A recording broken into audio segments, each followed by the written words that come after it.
जय हिंद मेरे प्यारे साथियों, स्वागत है आप सभी का परीक्षा वाटिका एजुकेशन में। बीपीएससी एईडीओ पेपर 2 यानी कि समान अध्ययन प्लेटफॉर्म रुक्मिणी पब्लिकेशन का आज हम लोग तीसरा सेट कंप्लीट करेंगे। दो सेट जो कि जनरल स्टडीज का था इसी यूट्यूब चैनल पर करवा दिया गया है। फटाफट सारे लोग सेशन को लाइक कर लीजिए और जो बच्चे पहली बार जुड़े हो ना, सब्सक्राइब करके बेल आइकन को जरूर प्रेस कर लेना ताकि नए वीडियो और टेस्ट का नोटिफिकेशन सबसे पहले आपको मिल पाएगा। अगर आपको इस टेस्ट का पीडीएफ चाहिए तो परीक्षा वाटिका टेलीग्राम चैनल है, मैं लिख देता हूं यहां पर परीक्षा वाटिका। इस टेलीग्राम चैनल पर इसका पीडीएफ भी आपको देखने को मिल जाएगा। ये नंबर है, इस पर भी मिल जाएगा 8676934039। इस जगह पर भी आपको इसका पीडीएफ मिल जाएगा। तो सारे लोग सेशन को लाइक करिए। बढ़ते हैं अब क्वेश्चन की तरफ। हमारा पहला प्रश्न है यहाँ पर, क्वांटम टनलिंग की घटना किस मौलिक सिद्धांत का प्रत्यक्ष परिणाम है? इंग्लिश मीडियम वाले आप लोग क्वेश्चन देखते चलना। इसका करेक्ट आंसर हो जाएगा विकल्प बी, कण की तरंग पद्धति पर इस पर आधारित होता है, जो कन्वर्जेशन ऑफ एनर्जी पर डिपेंडेंट होता है। जो तरंग का द्वैतता होता है ना, क्वांटम यांत्रिकी के अनुसार जब कण जैसे कि इलेक्ट्रॉन तरंग की तरह ही व्यवहार करेगा और उसकी स्थिति जो होगा एक प्रायिकता तरंग यानी कि प्रोबेबिलिटी वेव की तरफ वर्णित किया गया है। जो अवरोध पार करेगा, अवरोध पार करने की स्थिति में क्या करेगा, यह उससे अधिक ऊर्जा आवश्यकता होगी। और क्वांटम टनलिंग में जो कण की प्रायिकता जो होती है, इसमें तरंग अवरोध के दूसरी तरफ भी मौजूद होगी और जो कण होता है सुरंग बनाकर पार कर जाने की संभावना बनाए रखता है। इसका जो अनुप्रयोग होगा ये सूर्य में होने वाली जो नाभिकीय संलयन अभिक्रिया होता है, जिसे स्कैनिंग टनलिंग माइक्रोस्कोप जो इसको एसटीएम कहते हैं, और फ्लैश मेमोरी जैसी तकनीक अनुप्रयोग के लिए ये मौलिक माना जाता है। चलिए अगला प्रश्न देखिए, एक तारे का रंग क्या इंगित करता है? सही जवाब हो जाएगा विकल्प सी, उसका पृष्ठीय तापमान, इट्स सरफेस टेम्परेचर, ये डिपेंडेंट करता है इस पर। और तापमान और रंग संबंध जो होता है, सबसे गर्म तारा जो होता है नीला या सफेद रंग का दिखाई देगा और जो सबसे ठंडा तारा होगा वो रेड या फिर ऑरेंज यानी लाल या नारंगी तरह का दिखाई देगा। अगला क्वेश्चन देखिए, ब्रह्मांड के त्वरित विस्तार एक्सेलरेटेड एक्सपेंशन के लिए जिम्मेदार माने जाने वाली परिकल्पित ऊर्जा कौन सी है? सही जवाब हो जाएगा विकल्प ए, श्याम ऊर्जा यानी डार्क एनर्जी इसमें होता है। जो प्रतिकारक प्रभाव होता है श्याम ऊर्जा पर एक परिकल्पित ऊर्जा का ही रूप होता है, जिसमें कि ऋणात्मक प्रतिकारक यहाँ पर प्रेशर बनाता है और गुरुत्वाकर्षण के खिंचाव का यहाँ पर मुकाबला होता है, जिससे ब्रह्मांड का जो विस्तार होता है बहुत ही फास्ट होता है, बहुत तेजी से होता है। नेक्स्ट क्वेश्चन देखिए, एक आदर्श ट्रांसफार्मर में कौन सी भौतिक राशि प्राथमिक और द्वितीयक कॉइल दोनों के लिए समान रहती है? सही जवाब हो जाएगा इसका विकल्प सी, शक्ति यानी कि पावर। साथियों, जिन बच्चों को बीएड करना है, यूपी से बीएड करना है, यूपी से बीएड आपको सिर्फ और सिर्फ 62,000 में हो जाएगा, 62K में हो जाएगा। इस नंबर पर जाइए, कांटेक्ट कीजिए। दलाल के चक्कर में नहीं पड़ना है। दलाल लोग क्या करेंगे, 80 से 90,000 रुपए ले लेंगे, फिर बाद में एग्जाम फी की डिमांड करेंगे, ये फी है वो फी है, आपको ना पढ़ाने का काम करेंगे। 62,000 में कंप्लीट फी होता है 2 साल का, इससे अधिक एक भी पैसा आपको नहीं देना है कहीं से भी। जहां भी कराइए, इससे कम में होगा तभी कराइए एडमिशन, नहीं तो हमसे जुड़िए। यहाँ पर कोई दलाली कोई भी इस तरह का बात नहीं होता, डायरेक्ट यूनिवर्सिटी जाइए। नहीं जाना हो तो डायरेक्ट हम लोग वहां से करवाएंगे, वहां से कंसल्ट सारा अपना है, वहां से करवाना है एडमिशन आपको, और 62,000 में ही होगा एडमिशन, ये ध्यान रखना आपको। अगला देखिए, बोस आइंस्टीन कंडेंसेट, जो बोस आइंस्टीन कंडेंसेट होता है ये क्या होता है? सही जवाब इसका निकल के आएगा विकल्प बी, परम शून्य के निकट की अवस्था होती है। लेंज का नियम किस संरक्षण पर नियम का परिणाम है? करेक्ट आंसर, लेंज का नियम ऊर्जा संरक्षण का परिणाम होता है, विकल्प सी इसका करेक्ट आंसर होगा। अगला देखिए, यदि पृथ्वी अचानक घूमना बंद कर दे तो भूमध्य रेखा पर ग्रेविटी का मान क्या होगा? तो ग्रेविटी क्या होगा, बढ़ेगा, विल इंक्रीज, पहला विकल्प यहाँ पर राइट आंसर होगा। जो अपकेंद्री बल होता है पृथ्वी के घूर्णन के कारण भूमध्य रेखा पर मौजूद जो वस्तु पर बाहर की ओर अपकेंद्री बल लगता है, जो सेंट्रीफ्यूगल फोर्स लगता है, वो बल गुरुत्वाकर्षण के विपरीत कार्य करता है, जिसका प्रभावी ग्रेविटेशन का मान ना थोड़ा कम हो जाता है। यहाँ पर क्या होगा, इस स्थिति में बढ़ेगा, और अगर ग्रेविटी जो होगा विपरीत काम करेगा तो घटेगा। अगला देखिए, होलोग्राफी में वस्तु की जानकारी किस रूप में रिकॉर्ड की जाती है? सही जवाब हो जाएगा, ये जो होता है ना, तीव्रता और चरण दोनों में होता है। जो 3D छवि होता है, 3D पिक्चर होता है, एक ऐसा तकनीक होता है जो त्रिआयामी छवि बनाता है और सामान्य फोटोग्राफ के विपरीत, जो कि केवल प्रकाश की तीव्रता यानी चमक को रिकॉर्ड करता है। व्यतिकरण पैटर्न पर क्या होगा कि लेजर प्रकाश का दो विकिरण होगा, एक संदर्भ किरण होगा, एक वस्तु को परावर्तित किरण के बीच व्यतिकरण यानी कि इंटरफेस पैटर्न को रिकॉर्ड करके किया जाएगा। और ये पैटर्न जो होगा ना, वस्तु से आने वाली प्रकाश तरंग जो होती है ना, तीव्रता और चरण यानी कि दोनों अलग अलग फेज में आएंगे इस तरह से। अगला देखिए, किसी अणु में कायरलता यानी चैरलिटी के लिए प्राथमिक शर्त क्या है? सही जवाब इसका हो जाएगा विकल्प बी, एक सममिति तल का अभाव होता है यहाँ पर। और कायरल केंद्र क्या होता है? एक अनुकायरल तब होता है जब वो अपने दर्पण प्रतिबिंब पर अध्यारोपित होता है, ये सुप्रीमाइज्ड होता है, सुप्रीमपोज्ड होता है। और ये नहीं हो पाएगा जब इसकी स्थिति नहीं बन पाएगी, मतलब कि अध्यारोपित नहीं किया जा सकेगा। तो ठीक उसी तरह हमारे बाएं और दाएं हाथ यह अक्सर एक जैसे जो होते हैं, कार्बन परमाणु जो होते हैं कायरल केंद्र की उपस्थिति के कारण होता है, जो कि 4 अलग अलग समूहों से जुड़ा होता है। जो सममिति का अभाव होगा तो कायरलता की सबसे मौलिक परिभाषा हो जाएगी कि अणु में कोई सममिति तत्व, जैसे कि सममिति का तल हो गया और व्युत्क्रमण का केंद्र होगा, ऐसा नहीं होगा, तब जाकर के सममिति का अभाव पाया जाएगा। अगला देखिए क्या है? जिग्लर नाटा उत्प्रेरक का उपयोग मुख्य रूप से किस लिए किया जाता है? सही जवाब हो जाएगा विकल्प बी, आसान सा जवाब है, बहुलीकरण के लिए होता है, पॉलीमराइजेशन के लिए होता है। प्रोटीन की द्वितीयक संरचना मुख्य रूप से किस आबंध द्वारा स्थिर होती है? करेक्ट आंसर हो जाएगा विकल्प बी, हाइड्रोजन आबंध द्वारा। अभिक्रिया की कोटि कैसे निर्धारित की जा सकती है? इस प्रश्न का सही जवाब हो जाएगा विकल्प बी, प्रायोगिक रूप से। नेक्स्ट है, एरोमेटिकता के लिए 4n+2 पाई इलेक्ट्रॉन नियम किसने दिया था? आसान सा जवाब हो जाएगा विकल्प बी, हकल ने दिया था। निम्नलिखित में से कौन सा स्नेहक है? इसमें से राइट आंसर हो जाएगा विकल्प बी, ग्रेफाइट जो स्नेहक का काम करेगा। और ग्रेफाइट में कार्बन परमाणु की परत होती है और प्रत्येक परत के भीतर जो होता है परमाणु मजबूत जो होता है सहसंयोजक बंध से जुड़ा होता है, लेकिन परत के बीच कमजोर जो वैर और डेर वॉल्स बल होते हैं इसको काम करने में आगे बढ़ाते हैं। और इसका कार्य प्रणाली की बात करें तो कमजोर अंतर परत बल परत को एक दूसरे को आसानी से फिसलने का अनुमति देता है, जिससे ग्रेफाइट एक उत्कृष्ट स्नेहक बन के वहां पर उपस्थित होता है, और खासकर उच्च तापमान पर जहां तरल स्नेहक वाष्पीकृत हो सकता है आराम से। 15वां प्रश्न देखिए, एक बफर विलयन पीएच किस पर डिपेंड नहीं करता है? करेक्ट आंसर हो जाएगा आसान सा, तनुकरण पर, डाइल्यूशन पर यह डिपेंड नहीं करता है। अगला क्वेश्चन देखिए, नैनो रसायन विज्ञान में क्वांटम साइज इफेक्ट क्या होता है? इसका अर्थ क्या होता है? सही जवाब हो जाएगा विकल्प बी, आकार घटने पर गुण बदलते हैं। नेक्स्ट क्वेश्चन है, एपोप्टोसिस क्या है? तो एपोप्टोसिस जो है ना, इसका राइट आंसर हो जाएगा विकल्प ए हो जाएगा, ठीक ना। प्रोग्राम्ड मृत्यु कोशिका है, जो कोशिका मृत होती है वही होता है एपोप्टोसिस, ठीक। अगला है, टेलोमेरेज एंजाइम का मुख्य कार्य क्या है? करेक्ट आंसर इसका हो जाएगा विकल्प बी, गुणसूत्रों का सिरा का संरक्षण करने का काम करता है। और टेलोमेयर गुणसूत्र जो होता है, क्रोमोसोम जो होता है, जो इसका सिरा होता है, इस पर स्थित डीएनए जो होता है दोहराए जाने के अनुक्रम में होते हैं, जो कि सुरक्षा कैप की तरह काम करता है, ठीक है, सेफ्टी वॉल्व की तरह काम करता है। अगला देखिए, आरएनए इंटरफेरेंस की प्रक्रिया का उपयोग किस लिए किया जाता है? साथियों एक चीज ना ध्यान रखना, जब भी साइंस वाला क्वेश्चन आए ना, हिंदी में बिल्कुल पढ़ने का प्रयास ना कीजिए। इंग्लिश वर्जन जो होता है ना सबसे बेहतरीन होता है, ठीक ना। हिंदी में पढ़ोगे ना कंफ्यूज हो जाओगे, कभी कभी क्या पूछ रहा है, इतना कठिन वर्ड दे देगा। What is the process of RNA interference, ये क्या होता है? तो इसका सही जवाब हो जाएगा विकल्प बी हो जाएगा, जीन अभिव्यक्ति को शांत करता है, to silence gene expression. Biological species concept के अनुसार एक प्रजाति क्या है? करेक्ट आंसर विकल्प बी, प्राकृतिक रूप से अंतः प्रजनन करने वाली आबादी होती है। नेक्स्ट है, प्रायंस क्या है? प्रायंस क्या होता है? तो एक संक्रामक प्रोटीन है, विकल्प सी करेक्ट आंसर। क्रेब्स चक्र कोशिका के किस भाग में होता है? सही जवाब इसका हो जाएगा विकल्प सी, माइटोकॉन्ड्रियल मैट्रिक्स में होता है। 23वां प्रश्न है यहाँ पर, सहभोजी संबंध जो होता है इसमें क्या होता है? तो ये जो होता है ना, एक को लाभ पहुंचाता है और दूसरा इससे अप्रभावित रहता है, विकल्प बी यहाँ पर करेक्ट आंसर होगा। जो पारिस्थितिक संबंध होगा, दो अलग अलग प्रजाति के बीच एक दीर्घकालिक जैविक अंतःक्रिया होगा। उदाहरण के लिए ले लेते, एक क्लासिक उदाहरण हो सकता है ऑर्किड का पेड़ जो उगता है ना, ये ऑर्किड के पेड़ पर रहने को सहारा और सूर्य का प्रकाश मिलता है, यानी कि इसको लाभ मिलता है, बेनिफिट हुआ, और जबकि पेड़ को इससे कोई लाभ या हानि नहीं होता, ये अप्रभावित का श्रेणी में आएगा। और एक उदाहरण ले लो, जैसे शार्क है, शार्क के साथ रहने वाली जो रेमोरा होता है मछली, जो शार्क से बचे हुए भोजन को खाता है, तो ये क्या होता है? अप्रभावित रहता है और शार्क को लाभ मिलता है। चलिए आगे बढ़ते हैं नेक्स्ट क्वेश्चन की तरफ। मानव जीनोम में सबसे बड़ा हिस्सा किसका है?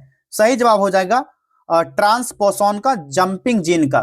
साथियों जो बच्चे ना मेगा मॉक टेस्ट नहीं ज्वाइन किए हो, जाकर के मेगा मॉक टेस्ट ज्वाइन कीजिए। और जिन बच्चों ने सुपर 30 नहीं ज्वाइन किया था, अभी भी सुपर 30 बैच ज्वाइन कर सकते हो। इसमें 30 टेस्ट कराया जाएगा, मेगा मॉक टेस्ट में 40 टेस्ट होगा। क्योंकि आप सभी का एग्जाम मार्च लास्ट में होने वाला है अब, तो आप लोग कोशिश कीजिए मेगा मॉक टेस्ट 40 टेस्ट लगाने का। जिनको अगर सुपर 30 बैच ज्वाइन करना, सुपर 30 बैच ज्वाइन कर सकते हो। दोनों बैच यहाँ पर स्टार्ट हो गया है। मेगा मॉक टेस्ट 10 जनवरी से स्टार्ट हो गया है, सुपर 30 स्टार्ट होने वाला 15 जनवरी से। दोनों का यहाँ पर प्राइस रखा गया है सेम 249 का। दोनों में से कोई भी ज्वाइन कर सकते हो। चूंकि ये 40 टेस्ट है फिर भी वही प्राइस रखा गया है। और इस टेस्ट का 999 हो जाएगा प्राइस 15 जनवरी के बाद, और इस टेस्ट का 799 हो जाएगा। ठीक है, अभी दोनों का ऑफर चल रहा है 249 का। जाइए मेगा मॉक टेस्ट ज्वाइन कीजिए। यहाँ पर मैं नंबर लिख देता हूँ 8676934039। इस नंबर पर जाइए, कॉन्टैक्ट कीजिए, व्हाट्सअप कीजिए, कॉल कीजिए, कुछ भी करके पता करिए यहाँ पर मेगा मॉक टेस्ट क्या है और सुपर 30 टेस्ट क्या है। आप फटाक से ज्वाइन कर लीजिए, क्योंकि अब ना समय बर्बाद नहीं करना है। क्योंकि 2 महीने का अगर हमें अपॉर्चुनिटी मिला है तो इसको भुनाना है। इसको बर्बाद कर दोगे तो लास्ट में पछतावा होगा कि अगर पहले से पढ़ रहे होते तो कहीं ना कहीं हमको बेनिफिट मिलता अभी। चलिए अगला प्रश्न देखिए, सिनेप्टिक ट्रांसमिशन में न्यूरो ट्रांसमीटर कहां से मुक्त होते हैं? ये होता है प्री सिनेप्टिक टर्मिनल से। कौन सा पादप हार्मोन तनाव हार्मोन कहलाता है? राइट आंसर होगा विकल्प D, abscisic acid. DNA fingerprint किस भिन्नता पर आधारित होता है? सही जवाब हो जाएगा विकल्प बी, यहां पर VNTR mini satellite. Next question है, फाउंडर इफेक्ट किसका उदाहरण होता है? सही जवाब है विकल्प बी, ये ना जेनेटिक ड्राफ्ट का उदाहरण है।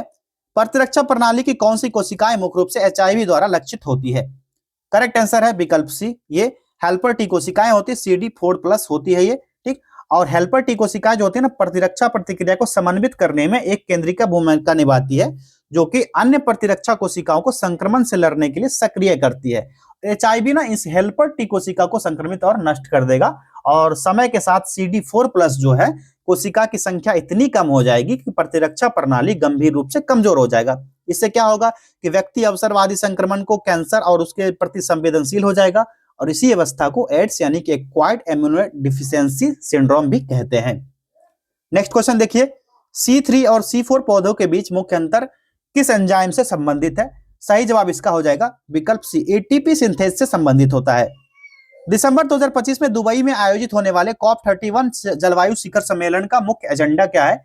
सही जवाब हो जाएगा विकल्प सी, वैश्विक स्टॉप टेक। ठीक, चलिए क्वेश्चन नंबर 32 देखिए, यहाँ पर ऑप्शन नहीं दिया गया, ऑप्शन अगले पेज में होगा। 2025 का प्रतिष्ठित नोबेल शांति पुरस्कार किसे दिया गया है? साथियों, प्राइज से संबंधित एक वीडियो बनाया गया है, प्राइज का 1 घंटे का वीडियो है, जाकर के देख लीजिए। जो भी नोबेल पुरस्कार है, क्रिकेट से संबंधित पुरस्कार है, या फिर फिल्मी दुनिया का हो, पुलित्जर पुरस्कार जिसको ऑस्कर अवार्ड वगैरह, ये सब ना करवा दिया गया। 1 घंटे का देख लोगे ना, उसमें जितना भी अवार्ड है, जिस क्षेत्र में जिसको मिला है, सब करवा दिया गया है। उसको जाइए वीडियो देखिए, इसी यूट्यूब चैनल पर देखने को मिल जाएगा वो भी। चलिए इसका जवाब जानते हैं, पहले ऑप्शन की तरफ बढ़ते हैं। यहाँ पर ऑप्शन नहीं दिया गया, अगले पेज में होगा। चलिए यहाँ पर ऑप्शन दिया गया है ABCD। बताइए यहाँ पर कौन सा यहाँ पर करेक्ट आंसर होगा? पत्रकारों की सुरक्षा के लिए समिति है, CPG है ये, यही है जो प्रेस्टिजियस नोबेल प्राइज जो 2025 मिला है, पत्रकारों की सुरक्षा के लिए मिला है। विकल्प बी राइट आंसर होगा। भारत की नई राष्ट्रीय कृत्रिम बुद्धिमत्ता रणनीति 2.0 2025 किस पर केंद्रीकृत है? सही जवाब हो जाएगा AI कंप्यूट इंफ्रास्ट्रक्चर और डेटा सेट पर है। बिहार सरकार ने 2025 में किस क्षेत्र को आपदा प्रवण क्षेत्र घोषित किया है? करेक्ट आंसर हो जाएगा ये सारे, कोसी बेसिन बाढ़ क्षेत्र है, कैमूर पठार सूखा क्षेत्र है, और सीमांचल जो है ना भूकंपीय गतिविधि का क्षेत्र है। सारे के सारे यहाँ पर राइट आंसर होगा ऑल ऑफ द एबव, विकल्प D, option D correct answer होगा। अगला देखिए, भारत के पहले स्वदेशी रूप से विकसित क्वांटम सिक्योर कम्युनिकेशन नेटवर्क का परीक्षण कहां किया गया? राइट आंसर हो जाएगा विकल्प बी, बेंगलुरु चेन्नई में। G21 के 2026 शिखर सम्मेलन की मेजबानी कौन सा देश करेगा? सही जवाब विकल्प बी, यहाँ पर संयुक्त राज्य अमेरिका करेगा। अभी देख ली अमेरिका वेनेजुएला के राष्ट्रपति मादुरो को उठा लिया, ये तो अलग हरकत करता है। प्रोजेक्ट चीता के तहत 2025 में चीतों का तीसरा जत्था जिस देश से भारत लाया गया, कहां से लाया गया था, ये कौन सा कंट्री था? तो ये लाया गया था बोत्सवाना से। विकल्प डी करेक्ट आंसर होगा। भारत का एक नया संसद भवन आधिकारिक तौर पर किस नाम से जाना जाता है? इसका नाम चेंज हुआ, इसको जाना जाता है विकल्प सी, संविधान सदन। 2025 में लॉन्च किया गया भारत का समुद्रयान मिशन का उद्देश्य क्या है? इस प्रश्न का करेक्ट आंसर यहाँ पर गहरे समुद्र में खनन, ये तो नहीं होगा भाई। अगला देखिए, विकल्प बी, समुद्री जैव विविधता का मानचित्रण, ये भी इसका नहीं होगा करेक्ट आंसर। अगला देखिए, मानव युक्त पनडुब्बी अन्वेषण है, विकल्प सी यहाँ पर राइट आंसर होगा। ठीक है, मत्स्य 6000 जो इस मिशन के तहत मत्स्य 6000 नामक एक मानव युक्त पनडुब्बी विकसित किया गया है, और 3 मनुष्य को समुद्र में 6000 मीटर की गहराई तक ले जाने में ये सक्षम हो जाएगा। अगला देखिए, एक राष्ट्र एक चुनाव वन नेशन वन इलेक्शन की व्यवहार्यता का अध्ययन करने के लिए गठित समिति के अध्यक्ष कौन है? इसके अध्यक्ष बने हैं रामनाथ कोविंद। भारत की पहली ग्रीन हाइड्रोजन फ्यूल सेल बस किस शहर से शुरू की गई है? ये हुई शुरू कहां से? दिल्ली से। NASA ISRO synthetic aperture radar NISAR यानी निसार कहिए उपग्रह का मुख्य मिशन क्या है? निसार जो है ना पृथ्वी की सतह का अवलोकन करेगा। विकल्प बी करेक्ट आंसर हो जाएगा। 2025 में भारतीय रिजर्व बैंक ने किस पर आधारित एक नई मौद्रिक नीति रूपरेखा अपनाई है? सही जवाब होगा विकल्प बी दोहरी लक्ष्यीकरण, मुद्रास्फीति और विकास। ठीक है, dual targeting, inflation and growth. अगला प्रश्न देखिए, भारत के मुख्य न्यायाधीश CJI के रूप में किसने शपथ ली है? नवंबर 2024 के बाद पूछा जा रहा है। करेक्ट आंसर हो जाएगा विकल्प बी न्यायमूर्ति संजीव खन्ना। ऑपरेशन अजय किस क्षेत्र में भारतीय नागरिकों को निकालने के लिए था? तो यह था इजराइल हमास संघर्ष का क्षेत्र था। चलिए हिस्ट्री का क्वेश्चन आ गया। हड़प्पा सभ्यता के पतन के लिए आर्यन आक्रमण सिद्धांत के खिलाफ सबसे मजबूत पुरातात्विक साक्ष्य क्या है?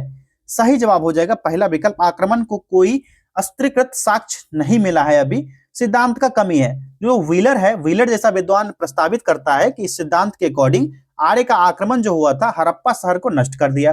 हालांकि पुरातात्विक खुदाई में किसी बड़े पैमाने पर सैन्य संघर्ष, हथियार या सांस्कृतिक परत के ऊपर दूसरी संस्कृति के जबरन थोपे जाने के स्पष्ट जो अस्त्रीकृत स्ट्रेटिफाइड साक्ष्य नहीं मिला है। इसका ना क्रमिक पतन के बारे में कहा जाता है कि साक्ष्य है मिला है एक क्रमिक शहरी पतन की ओर इशारा करता है जो कि कई शताब्दियों तक चला था, ना कि किसी एक विनाशकारी घटना की ओर। शहर की योजना और रखरखाव में गिरावट देखी गई। वैकल्पिक सिद्धांत ये कहता है, अधिकांश इतिहासकार ये मानते हैं कि जब जलवायु परिवर्तन हुआ, जैसे मौसम पैटर्न में बदलाव हुआ होगा, सरस्वती नदी का किनारा सूख गया होगा, पारिस्थितिक असंतुलन बन गया होगा, व्यापार में गिरावट आ गई होगी, कई कारक ऐसे हो सकते हैं जिसके कारण इसको जिम्मेदार माना जा सकता है हड़प्पा सभ्यता के पतन के लिए। कई लोग बोलते हैं बाढ़ आ गया होगा। तो ये सारी कई स्थिति बनती है जो व्यवहार में यूज करते हैं। तो यहाँ पर आक्रमण का कोई अस्त्रीकृत साक्ष्य नहीं मिला है। ठीक, पहला विकल्प इसका करेक्ट आंसर हो गया। अगला प्रश्न है, अशोक के धम्म और बौद्ध धर्म में क्या मूलभूत अंतर था? सही जवाब हो जाएगा विकल्प बी धम्म एक नैतिक संहिता थी, एक ना कि एक संगठित धर्म था। ठीक ना, अशोक का धम्म जो है ना बौद्ध धर्म में मूलतः अंतर यही था। ठीक ना, धम्म का सार जो मिलता है, अशोक का धम्म जो है अनिवार्य रूप से एक नैतिक और सामाजिक आचार संहिता थी। वास्तविक रूप में जानते हो आप लोग, इसमें बड़ों का सम्मान किया जाता था, दास और नौकर के प्रति दया दिखाई जाती थी, अहिंसा जैसी बातों पर ध्यान दिया गया था और सभी संप्रदायों के प्रति सहिष्णुता जैसी भावनाओं को यहाँ पर जोड़ दिया गया था। बौद्ध धर्म से संबंध क्या था? अशोक व्यक्तिगत रूप से बौद्ध धर्म से था और धम्म जो है बौद्ध शिक्षाओं से प्रेरित था, लेकिन यह बौद्ध धर्म का पर्याय नहीं था। धम्म में बौद्ध धर्म के विशिष्ट सिद्धांत जैसे कि अष्टांगिक मार्ग हो या निर्वाण की अवधारणा, इसका प्रचार नहीं किया गया था। सार्वभौमिक अपील की बात कही जाएगा तो धम्म का उद्देश्य था कि एक सार्वभौमिक नैतिक ढांचा प्रदान किया जाए और उसकी बहुधार्मिक प्रजा के सभी लोग अपना सके उसको, चाहे वह उसका कितना भी व्यक्तिगत विश्वास कुछ भी हो, उसको अपनाया जा सके। यही था अशोक का धम्म, एक नैतिक संहिता थी, एक धार्मिक संगठित धर्म नहीं था। संगम साहित्य में मूवेंदार शब्द का प्रयोग किसके लिए किया गया था? करेक्ट आंसर हो जाएगा तीन राजवंश चेर, चोल और पांड्य वंश के लिए किया गया था। जो मुंदेवार एक जो है ना मूवेंदार एक तमिल शब्द है जिसका अर्थ होता है तीन मुखिया। यह है ना मूवेंदार मतलब होता है तीन मुखिया। ठीक ना, तीन मुखिया कौन कौन? तो चेर, चोल और पांडे, ये तीन मुखिया थे। अगला देखिए, मोहम्मद बिन तुगलक की सांकेतिक मुद्रा के विफलता का मुख्य कारण क्या था? आसान सा जवाब है नकली सिक्का पर नियंत्रण का अभाव हो गया था, lack of control over counterfeit coins. अगला देखिए, अस्थायी बंदोबस्त परमानेंट सेटलमेंट का भारतीय कृषि पर दीर्घकालिक प्रभाव क्या पड़ा था? सबसे पहले जानिए 1793 में कार्नवालिस द्वारा बंगाल, बिहार और उड़ीसा में शुरू किया गया प्रणाली था। ठीक, जमींदार को भूमि का मालिक बनाया गया, एक निश्चित भू राजस्व स्थायी रूप से सरकार को देना होता था और अनुपस्थित जमींदार जो होते थे, चूंकि राजस्व का दर अस्थायी रूप से तय किया गया था, तो कई जमींदार ने क्या किया था कि भूमि में सुधार करने में कोई दिलचस्पी नहीं दिखाया, उसको वो शहर चले गए और अपनी जमीन जो है बिचौलियों को किराए पर दे दी, जिससे अनुपस्थित जमींदार जो था, अब्सेंस लैंड्रो ऑर्डरिज्म जो था, इसका यहीं से उदय होता है किसानों का शोषण होने लगा था। जमींदार किसानों का मनमाना लगान वसूल करते थे, भूमि से बेदखल कर देते थे। किसान केवल किराएदार बनकर रह गए थे, उस पर लगान का बोझ बढ़ता गया, जिससे कि वो अत्यधिक कर्ज में डूब गया, और यही था स्थायी बंदोबस्त। अगला देखिए, वुड्स डिस्पैच 1854 को भारतीय शिक्षा का मैग्ना कार्टा क्यों कहा जाता है? राइट आंसर होगा विकल्प बी, इसने एक व्यापक शिक्षा योजना प्रस्तुत की। करेक्ट आंसर हो गया विकल्प बी। गदर आंदोलन की वैचारिक प्रकृति क्या थी? सही जवाब है विकल्प सी, धर्मनिरपेक्ष और क्रांतिकारी राष्ट्रवाद। नेक्स्ट क्वेश्चन है, कैबिनेट मिशन 1946 का प्रस्ताव मुस्लिम लीग और कांग्रेस दोनों ने क्यों अस्वीकार कर दिया? इस प्रश्न का सही जवाब हो जाएगा पहला ही, यहां पर देख लीजिए, एक कमजोर केंद्र और अनिवार्य समूहीकरण के कारण थे। विकल्प ए राइट आंसर हो गया। अगला देखिए, कौटिल्य के अर्थशास्त्र में सप्तांग सिद्धांत में क्या शामिल नहीं था? नहीं को कोट कीजिए और बताइए इसका करेक्ट आंसर क्या होगा। सप्तांग सिद्धांत में ना धर्म शामिल नहीं था, ठीक ना, इसमें धर्म शामिल नहीं था। विकल्प डी राइट आंसर होगा। सप्तांग कौन कौन से थे? तो स्वामी, अमात्य, जनपद था, दुर्ग था, कोश, दंड था और मित्र यानी सहयोगी था। स्वामी राजा होता था, अमात्य मंत्री, याद है ना आप लोग को, जनपद क्षेत्र और लीग होता था, दुर्ग किला होता था, कोष खजाना। अभी जो super 30 sorry mega mock test वाले बैच है, सुपर 30 बैच, सब में बताया है, कल के व्हाट्सएप सेशन में हुआ था, और बहुत सारे इंपॉर्टेंट वर्ड लिखाएंगे जिसमें सप्तांग एक वर्ड था। सप्तांग के बारे में सारे बच्चों को पढ़ने को बोला गया था। जाइए फटाक से ज्वाइन कीजिए मेगा मॉक टेस्ट, रात के 9 बजे डेली सेशन होता है, 9 से लेकर के 10, 1 घंटे का लाइव सेशन चलता है व्हाट्सएप चैट पर, ठीक। वहां पर मैं उपस्थित रहता हूं, सारे बच्चों का प्रश्न होता है, डायरेक्टली मैं वहां पर जवाब करता हूं। आगे देखिए, मेगास्थनीज की अंडिका के अनुसार मौर्य साम्राज्य में कितने वर्ग थे? राइट आंसर हो जाएगा विकल्प बी 7। अकबर की इबादत खाना बहस का अंतिम परिणाम क्या था? करेक्ट आंसर हो जाएगा विकल्प सी, सुलह एक कुल की नीति का विकास। सुलह एक कुल जैसा वर्ड भी कल लिखाया गया था, इसके बारे में आपको पढ़ के आना है। जो इबादत खाना है, इबादत खाना की स्थापना कब हुआ था? सन 1575 में अकबर ने फतेहपुर सीकरी में किया था। कहां पर? फतेहपुर सीकरी में। सहायक संधि सब्सिडरी अलायंस स्वीकार करने वाला पहला भारतीय शासक कौन था? आसान सा जवाब दे दीजिए, विकल्प बी, हैदराबाद का निजाम था, सबसे पहले सहायक संधि किया, और ये भारतीय शासक निजाम था, ठीक। लॉर्ड वेलेस्ली की नीति थी सहायक संधि प्रणाली को भारत में लॉर्ड वेलेस्ली द्वारा बहुत बड़े पैमाने पर यूज किया गया था। संधि की शर्त बताई गई थी कि एक भारतीय शासक को अपनी रियासत से ब्रिटिश सैन्य टुकड़ी सहायक सेना को बनाए रखने के लिए, उसके बचाव रख रखाव के लिए भुगतान करने के लिए मजबूर कर दो, और बदले में क्या होगा? अंग्रेज उसे बाहरी आक्रमण से बचाएंगे, इसका प्रॉमिस करते थे, वादा करते थे। शासक किसी अन्य यूरोपीय शक्ति को नियुक्त नहीं कर सकता था जो ब्रिटिश अनुमति के बिना अन्य राज्य के साथ बातचीत नहीं करेगा। पहला राज्य था हैदराबाद का निजाम, जो 1798 में संधि कर लेता है और सबसे पहले यहाँ पर साइन भी करता है, हैदराबाद का निजाम। अगला देखिए, व्यक्तिगत का सिद्धांत डॉक्ट्रिन ऑफ लैप्स के तहत अंग्रेजों द्वारा कब्जा किया गया पहला राज्य कौन सा था? यह था विकल्प सी, सतारा। सतारा का क्षेत्र था, डॉक्ट्रिन ऑफ लैप्स के तहत कब्जा किया गया। डलहौजी की नीति थी ये, और सिद्धांत का नियम क्या था कि किसी संरक्षित राज्य का शासक बिना किसी प्राकृतिक पुरुष उत्तराधिकारी के मर जाता है तो उसका राज्य जो होगा ब्रिटिश साम्राज्य में मिला लिया जाएगा। गोद लिए गए पुत्र को उत्तराधिकार का अधिकार नहीं दिएगा भैया, यहाँ पर नहीं मिलेगा। पहला विलय हुआ सतारा का 1848 में, सतारा को विलय कर लिया जाता है। उसके बाद जैतपुर, दूसरे में जैतपुर होता है, फिर संबलपुर, बघाट, उदयपुर, झांसी भी उसके बाद होता है, झांसी के बाद नागपुर, नागपुर के बाद अवध जैसे कई बड़े बड़े क्षेत्र को विलय करके मिला लिया जाता है। अवध का नवाब भी इसमें एंट्री मार देता भाई। अगला देखिए, खिलाफत आंदोलन का मुख्य उद्देश्य क्या है? राइट आंसर होगा तुर्की के खलीफा की सत्ता की बहाली करना।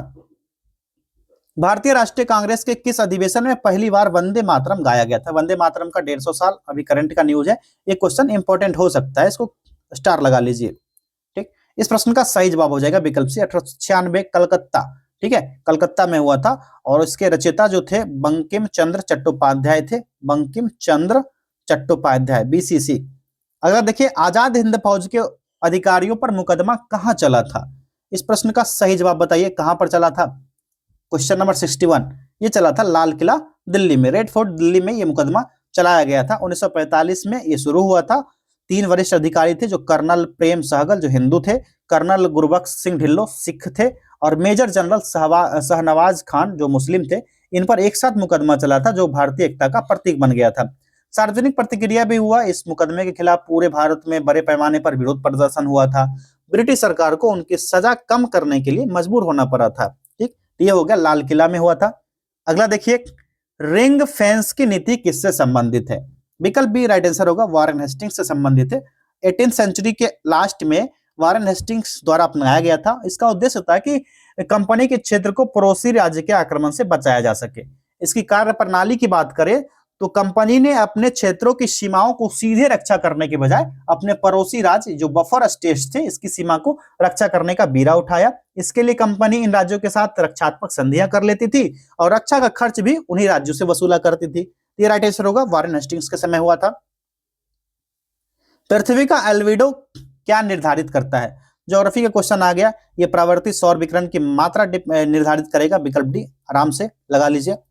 कोरियोलिस बल किसके लिए जिम्मेदार है? भैया आसान सा प्रश्न, आसान सा जवाब। विकल्प बी पवन और धारा का विक्षेपण करता है। जो आभासी बल होता है कोरियोलिस बल होता है, एक फिक्टिशियस बल होता है, आभासी बल होता है जो पृथ्वी के घूर्णन के कारण उत्पन्न होता है। और विक्षेपण का नियम कहता है कि बल गतिमान वस्तु जैसे कि पवन होगा, महासागरीय धारा होगा या कोई हवाई जहाज उड़ रहा है तो उसके रास्ते में विक्षेपित जो होगा डिफ्लेक्ट करेगा तो उत्तरी गोलार्ध में क्या होगा, वस्तु को उसकी गति की दिशा दाईं ओर विक्षेपित कर देगा, राइट मोड़ देगा। और दक्षिणी गोलार्ध में क्या होगा, उसको बाईं मोड़ देगा।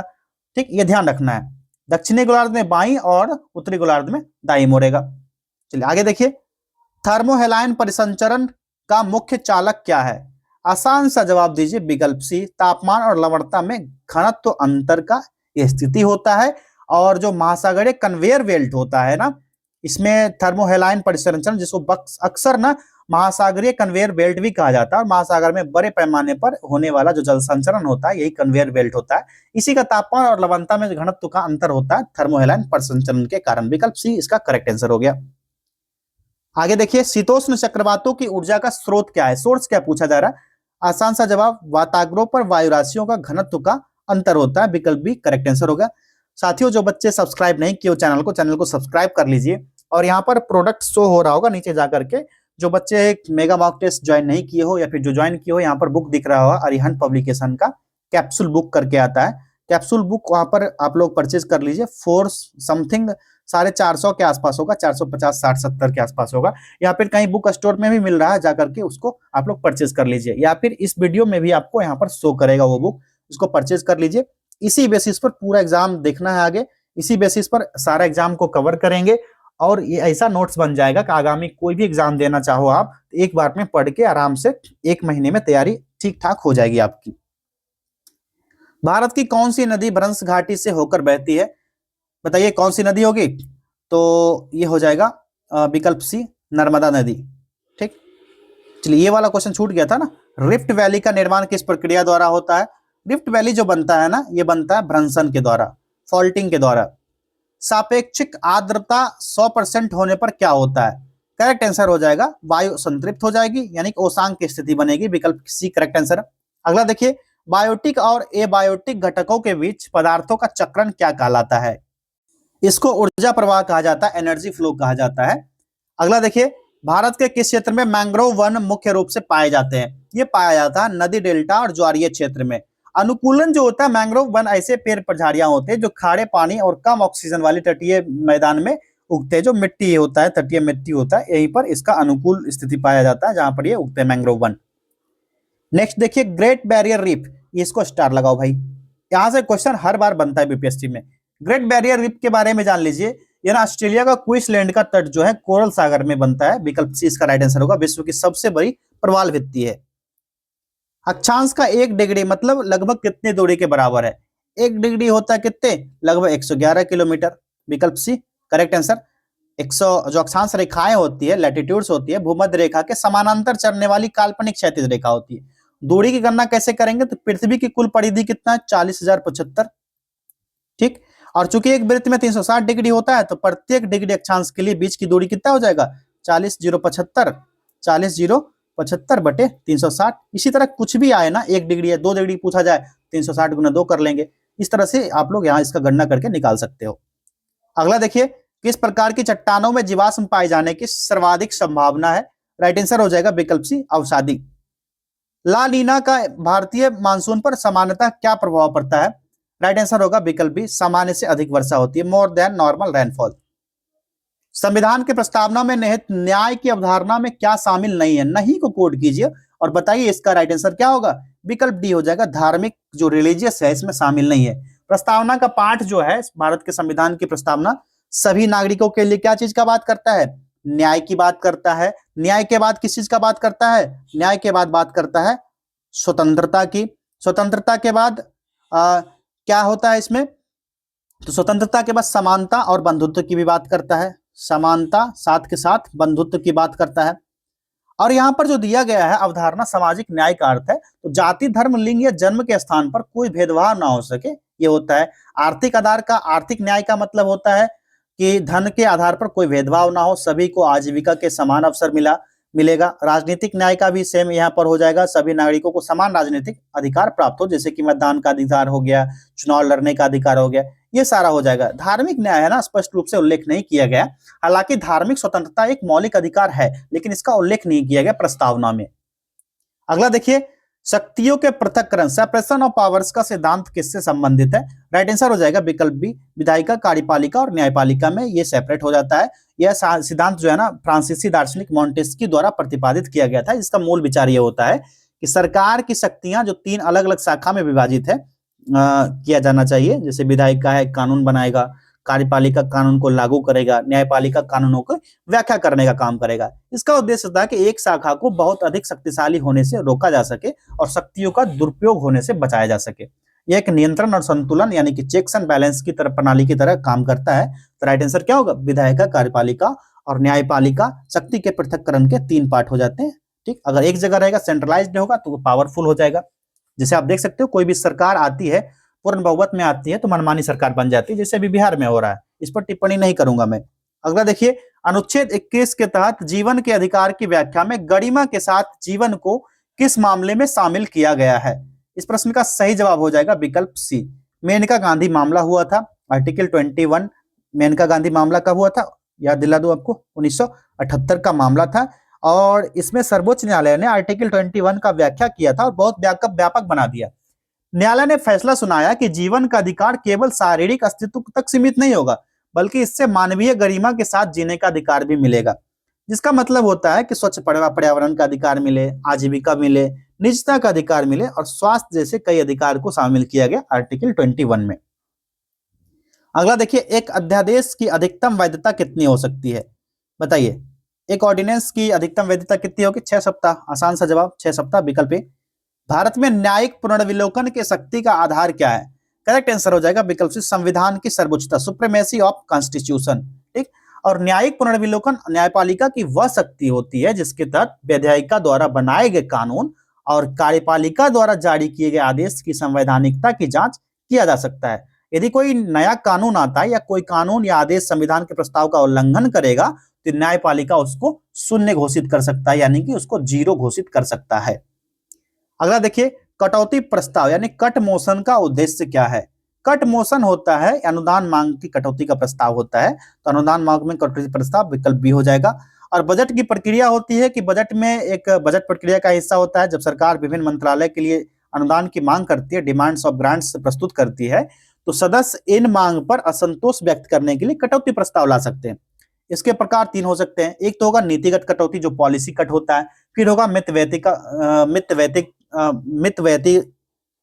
कटौती होता है, ठीक, जिसको इकोनॉमी कट कहते हैं। हिंदी ना इतना सरा हुआ होता है, कभी कभी मैं भी कंफ्यूज हो जाता हूँ। इकोनॉमी कट जिसको कहते हो हिंदी में जो भी हो, मितव्ययिता होता है यही शायद, और सांकेतिक कटौती टोकन कट होता है।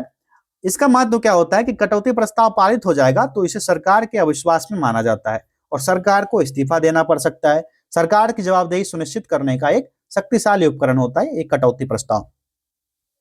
अगला देखिए, निम्नलिखित में से कौन सी संवैधानिक संस्था नहीं है, यहाँ पर नहीं पूछा जा रहा, नहीं को कोड कीजिए, बताइए।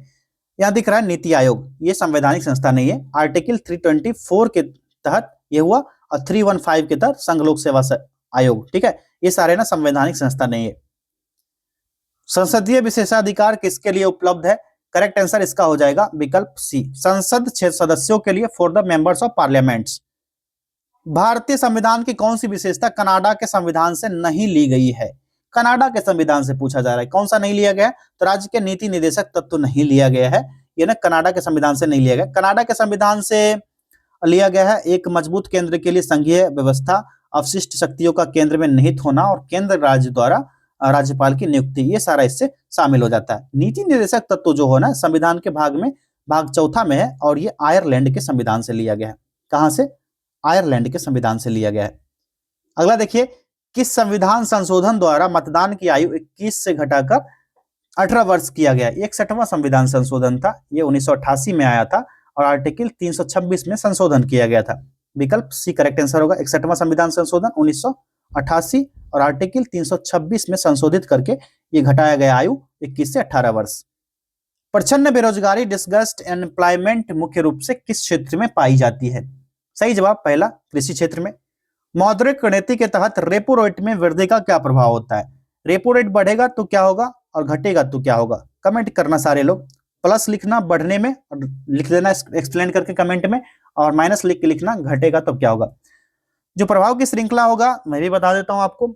अगर आरबीआई का रेपो रेट बढ़ाएगा तो वाणिज्यिक बैंक के लिए आरबीआई से पैसा उधार लेना महंगा हो जाएगा और बढ़ी हुई लागत को अपने ग्राहक यानी आम लोग और कंपनी को दिए जाने वाले ऋण पर ब्याज दर बढ़ाकर वसूलेगा। अंतिम परिणाम क्या होगा? Home loan, car loan, personal loan महंगा हो जाएगा, बाजार में पैसे की आपूर्ति यानी तरलता कम हो जाएगी और मुद्रास्फीति को नियंत्रित करने में मदद मिलती है।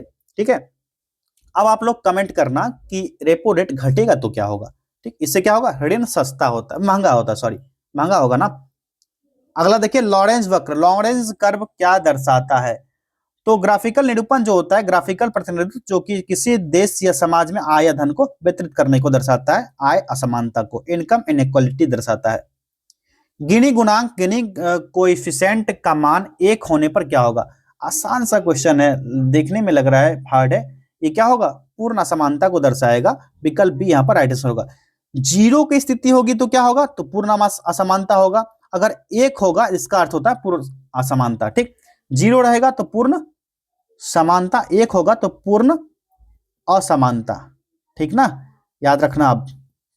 अगला देखिए, राजकोषीय समेकन, फिस्कल कंसोलिडेशन का क्या अर्थ होता है? राइट आंसर होगा विकल्प सी, राजकोषीय घाटे को कम करना। नेक्स्ट देखिए, बिहार के किस क्षेत्र की चट्टानें धात्विक खनिजों के लिए जानी जाती है? राइट आंसर हो जाएगा विकल्प सी, धारवाड़ समूह की चट्टानें जो दक्षिण पूर्वी क्षेत्र में पाए जाते हैं। अगला प्रश्न है, पाल काल में औदंतपुरी महाविहार की स्थापना किसने की थी? सही जवाब विकल्प सी, गोपाल ने किया था। 8वीं शताब्दी के मध्य में बिहार और बंगाल का शासक था और महाविहार की स्थापना जो है बिहार शरीफ, नालंदा जिला, औदंतपुरी महाविहार बौद्ध मठ था और शिक्षा का एक केंद्र था। बिहार में व्यक्तिगत सत्याग्रह 1940 के दूसरे सत्याग्रही कौन थे? बताइए कौन थे? विकल्प सी हो जाएगा अनुग्रह नारायण सिंह। सत्याग्रह गांधी जी द्वारा अगस्त प्रस्ताव के विरोध में लाया गया था।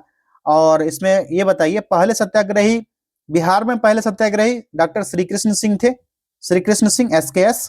ठीक, और बिहार केसरी के नाम से भी इनको जाना जाता है। 28 नवंबर 1940 को पटना में हुआ था, 28 नवंबर 1940। बिहार सोशलिस्ट पार्टी 1931 की स्थापना का मुख्य उद्देश्य क्या था? विकल्प बी राइट आंसर हो जाएगा। ठीक, कांग्रेस के भीतर समाजवादी विचारधारा को बढ़ावा देना। बिहार के मैदान में ताल या चौर क्षेत्र क्या होता है? ताल या चौर क्षेत्र, ताल का क्षेत्र है, जो ताल कहते हैं ना मोकामा जैसे जगहों पर होता है, ताल का क्षेत्र है। इसका भौगोलिक व्यवस्था, ताल का कहना दक्षिण गंगा का मैदान है, चौर जो है उत्तर गंगा का मैदान है। ठीक, यहीं से विभाजन कर लेते हैं। जो इधर वाला उत्तर वाला नॉर्थ साइड का पार्ट है, ये क्या हो जाएगा? टाल का क्षेत्र हो जाएगा और चौर का क्षेत्र होगा दक्षिण वाला भाग। ठीक, ये हो जाएगा पूर्वी, ये हो जाएगा पश्चिमी भाग। तो टाल ऊपर, नीचे चौर से याद रहेगा आप लोग को। जो अक्सर नदियां जो होती है ना, इसके द्वारा छोड़े गए पुराने चैनल या प्राकृतिक अवसाद होते हैं, तो मानसून के मौसम में वर्षा और नदी का पानी भर जाता है तो ये जलमग्न हो जाता है। कृषि महत्व की बात करें, रबी का मौसम होता है तो इस क्षेत्र में बहुत उपजाऊ होता है, क्योंकि पानी निकलने के बाद नमी बनी रहती है और नई मिट्टी जमा हो जाती है, तो दलहन तिलहन की खेती जो है प्रमुख रूप से की जा सकती है। इसके लिए मैंने बताया मोकामा टाल का क्षेत्र बहुत फेमस है। तो राइट आंसर क्या हो जाएगा? टाल क्या है? यह एक निम्न भूमि वाले जल जमाव क्षेत्र होते हैं। अगला देखिए, बिहार की कौन सी नदी उत्तर दिशा में बहती हुई गंगा में मिलती है? देखिए ऑप्शन यहाँ पर, ये कौन सी नदी है? गंडक, बागमती, सोन और महानंदा। बताइए राइट आंसर सोन हो जाएगा। सोन नदी उत्तर दिशा में बहते हुए गंगा में एंट्री मारती है। इसका उद्गम कहाँ होता है? तो मध्य प्रदेश के अमरकंटक से। सोन नदी कहाँ से आती है? अमरकंटक से। मध्य प्रदेश अमरकंटक से आती है, गंगा नदी में मिलती है उत्तर दिशा से। 1917 में चंपारण सत्याग्रह का प्रमुख कारण क्या था? तिनकठिया नील प्रणाली, याद होगा आप सभी को, पहला राइट आंसर होगा तिनकठिया प्रणाली का अंत। कर्नाट वंश का शासन बिहार के किस क्षेत्र में था? ये कर्नाट वंश का शासन जो था ये बिहार के मिथिला क्षेत्र में था। विकल्प डी राइट आंसर होगा, मिथिला। ठीक। अगला देखिए, बिहार में स्थित केसरिया स्तूप का निर्माण किसके शासनकाल से संबंधित माना जाता है? ये मौर्य वंश से संबंधित है केसरिया स्तूप। आखिरी प्रश्न है, बिहार के किस जिले में एकमात्र राष्ट्रीय उद्यान वाल्मीकि राष्ट्रीय उद्यान स्थित है? ये कहां पर स्थित है बताइए आप लोग। राइट आंसर हो जाएगा विकल्प बी, पश्चिम चंपारण में है। और ये एक बाघ अभ्यारण्य है, टाइगर रिजर्व भी है। पारिस्थितिकी की बात की जाए तो उद्यान हिमालय की तलहटी तराई में स्थित है और इसकी जैव विविधता बहुत ही अलग प्रकृति की है। रॉयल बंगाल टाइगर, भारतीय गेंडा, कई वन्य जीव का घर ये है। कौन सा? वाल्मीकि राष्ट्रीय उद्यान। सभी को जाना चाहिए, यहाँ पर जाइए घूमिए। और बिहार का पार्ट है तो यहाँ पर घूमना भी चाहिए। बताइए आपके कितने प्रश्न सही हुए? जिन बच्चों का 72 प्लस सही हो रहा है ना, वो सही जोन में। मिलेंगे अगले टेस्ट में। बहुत बहुत धन्यवाद।